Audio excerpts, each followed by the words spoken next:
আগের পর্বে দেখিয়েছিলাম আমরা মায়াপুর পৌঁছে গেছি। তারপরে ভিতরে আমরা কি কি দেখলাম।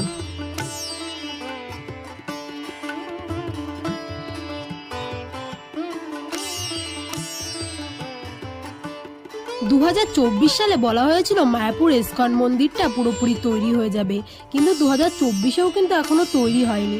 কবে হবে আদৌ সেটা জানা যায় না ঠিকভাবে।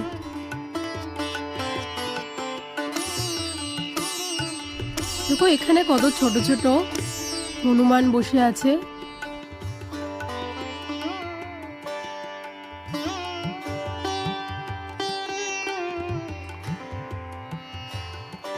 এত গরমে ঘোরাঘুরির পর ঠান্ডা হতে একটু আইসক্রিম খেয়ে নিলাম। আগে আমরা অনেকবার মায়াপুরে এসেছি, কিন্তু কখনোই ভিতরের শো দেখিনি। এইবার আমরা অডিটোরিয়ামে শো দেখব। নেক্সট পর্ব খুব তাড়াতাড়ি আসছে, তার জন্য চ্যানেলটিকে